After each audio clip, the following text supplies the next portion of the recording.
nimepita kuwasalimia. Nimepita kuwasalimia. Jambo la kwanza ni washukuru wafanyabiashara wa Arusha na wananchi wa mkoa wa Arusha kwa utulivu wenu. Mwambie mwenzako, jirani yako, mwambie hii ndo Tanzania tunayoitaka.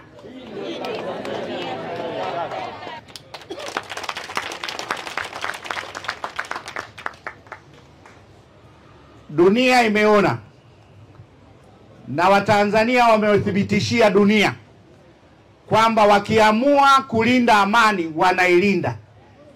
Wasiotutakia mema jana wameaibika.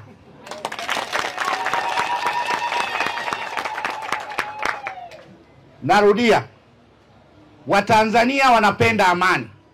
Watanzania wanapenda kama hivi kutoka na kwenda kupata riziki.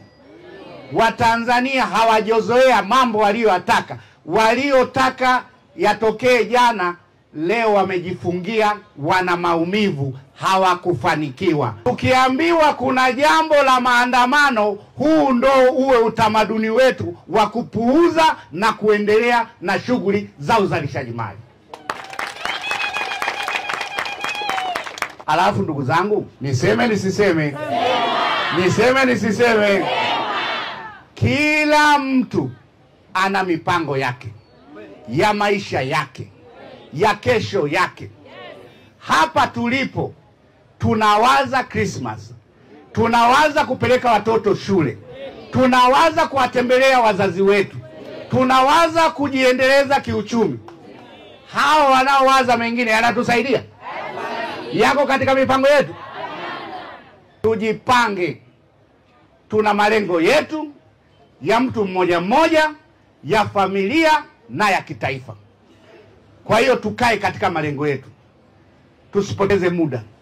Januari imefika, kuna majukumu mengi. Kwa hiyo huu ndo utamaduni wa kulinda amani. Jana wananchi waliheshimu utaratibu uliotolewa na serikali, na leo wananchi wanajielewa kwamba wanakwenda kufanya shughuli zao za kujipatia kipato.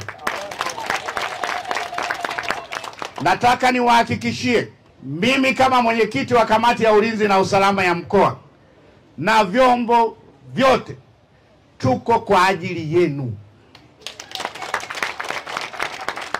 Tuko kwa ajili yenu kuhakikisha mna amani na utulivu na mnafanya shughuli zenu vizuri. Muda wote tuko standby kukabiliana na watu wasiotutakia mema. Sisi tutaendelea kutimiza majukumu yetu ya kulinda raia na mali. Kwa hiyo hicho waendelee kukibuni. Sisi hatutoki, tupo muda wote.